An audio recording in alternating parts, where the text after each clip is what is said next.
Today I'm going to be talking about not allowing yourself to become a victim to motherhood or to your home. I know for myself that this has probably been the easiest pitfall to fall into as a mom without even realizing it until I'm like neck deep or until I've said something. I'm like, oh my goodness, like how did that even come out of my mouth? Do I actually think that about my kids? And so I want to talk about some different tools that I've been using and kind of some different experiences that I've had personally with this to not allow myself to be a victim of motherhood, because I think it's really easy to do without even realizing it, and something I find myself doing sometimes and I don't like it. I'm also super excited because I'm going to be sharing the first motherhood tool that I've ever created, which is this gratitude and prayer journal for moms. And this ties kind of right into what I'm going to be talking about today with combating being a victim and really embracing being like the architect of your home and of your kids. So I'm super excited about this. It's on Amazon now. I'll have a link down below, but I'll be sharing everything that's in it so you can just make your own if you don't want to spend the money. I 100% get it. Money is tight right now. Things are so weird in the world. So I understand it if you'd rather just make your own like I did for the first couple of months. First off, I want to talk a little bit about becoming a powerful person, because a powerful person is not a victim no matter what they've gone through, whether it's kind of pretend victimhood, some narrative they've made up in their mind, or whether you've actually gone through something really tough. So I have read a lot of Danny Silk's work, and I really recommend him as a great marriage resource and relationships resource. Now, I'm not a total believer in all the theology areas that he teaches in, but when it comes to marriage and becoming a powerful person, he is by far my favorite resource I've found so far. So he talks a ton about how we are in control of ourselves. Our 2-year-old does not control how we react or how we treat them. We choose our attitude. We choose sin, or we can choose to resist it. We choose how we respond to people. We choose how we react. And a truly powerful person, they can control those things. They are not controlled by other people or how other people treat them. And I think not only does this apply so beautifully in marriage, and my husband and I have found it so helpful, but then also I found this really helpful with motherhood, because I've found it's really easy to start blaming my attitude on, well, it's my kid's fault, rather than taking ownership and responsibility. And I think it's really easy to do that. And I found myself doing that time and time again, because it removes me as the person who has to take ownership and responsibility for whatever it is that's taking place, and it lets me sit kind of in the passenger seat. The problem with that, though, is that I never see improvement when I choose to swap places rather than taking ownership or responsibility for myself and for how I act. So how does becoming a powerful person look in motherhood? Probably mid-July or August, I suddenly discovered that over the course of maybe a month, I had gone from being a pretty positive person in general, I would say, to just feeling discouraged and exhausted and very complainy, if that's a word.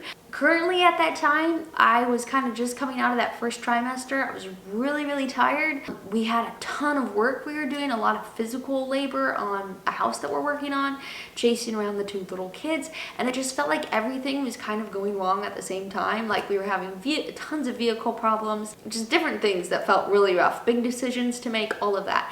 And I kind of, to my horror, discovered one day that it felt physically hard to say if I had had a good day, even if I had, because I just so quickly grown used to kind of being really negative and having this very negative narrative about how my day had gone. It was kind of cool because at that same time I was reading a book, and the guy was talking about challenging yourself, and something he recommended to do to challenge yourself was to try to go 21 days without complaining. So I started that very day, and I was surprised because for the first few days I actually found it hard to vocalize being grateful or thankful or saying that my day had gone well if it had. And I was surprised by how hard that was, but within a week I felt this dramatic change of just really viewing things in a more positive light and choosing to be thankful and grateful. So that's the first thing that I recommend if you are feeling like a victim in motherhood or a victim to your home.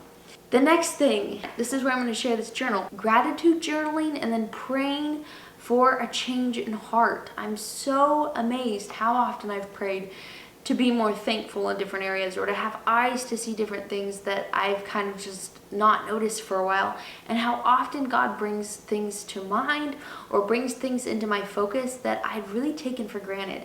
This has happened in marriage, this has happened with my children, and it's so cool. So all this is this is a gratitude prayer journal for moms, and I designed this after doing this for a couple of months just in a notebook. So like I said, you don't have to buy this if you don't want.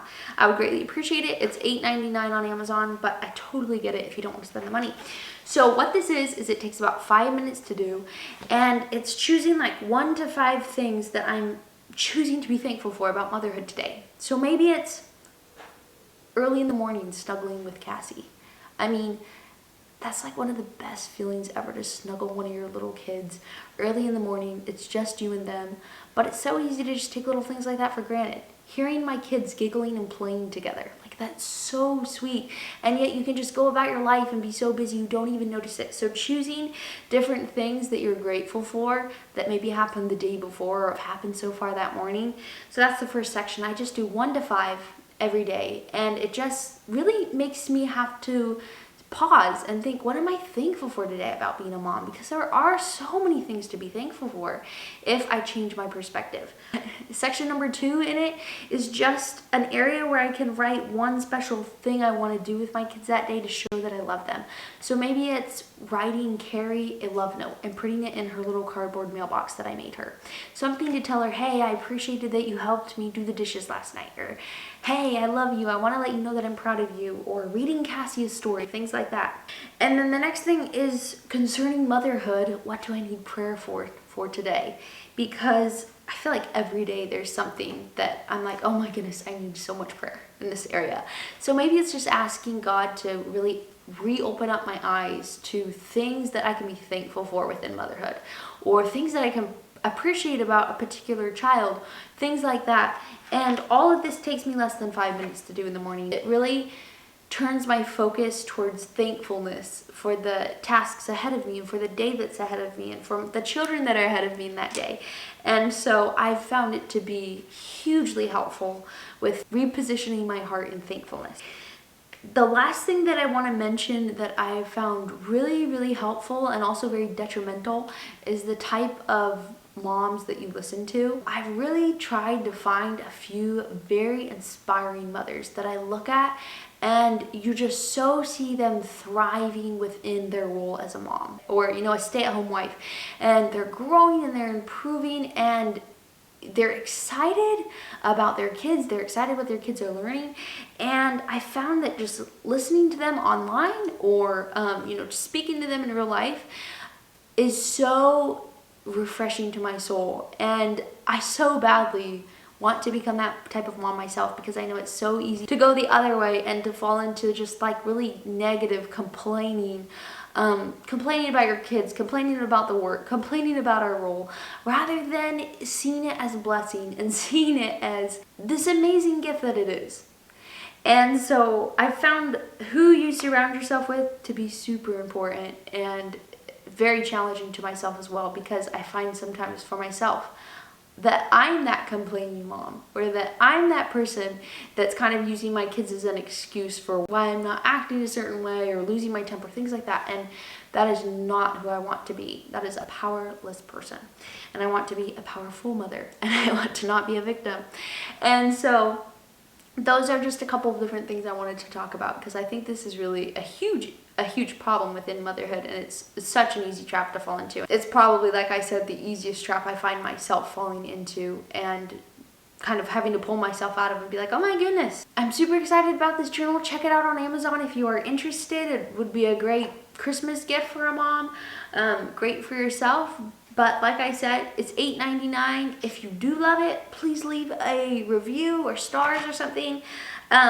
But if not, and you have a tight budget, I would 100% get that as well. And I just recommend writing out those different prompts and doing them every day, because I've found them to be so helpful with just redirecting my thoughts towards the type of person that I want to become, choosing to be grateful. And lastly, I love this quote that says, whatever you focus on will grow. And I think that's so true of anything. If I focus on negativities within motherhood, all of a sudden there's more and more of them. And if I focus on the positive, all of a sudden I see more and more positive things about my kids, positive things about the lifestyle that we live, and I just grow more and more thankful. So I'm just so grateful, because the last couple of months since really choosing gratitude, choosing to pray about a heart change, choosing to pray and ask God to give me his view on motherhood, his view on my role. Choosing to listen to mothers that really inspire and encourage me, and then doing that not complaining challenge. I have just felt such a major change, and I felt like this has probably been one of the most special last maybe 2 months with my daughters that I've had in a really long time. It's just felt so sweet, and I know it's going to be a time I treasure forever. Just having the 2 little kids before I have our third. And yeah, I definitely could not have said that in the summer, and I think so much of it has to do with just changing my attitude and changing what I'm choosing to focus on. And so yeah, I feel super blessed, and life is really good, and I'm really thankful. So thank you guys for watching. Have a great week. And I hope that you enjoy those resources. So I'll see you guys again soon. Bye.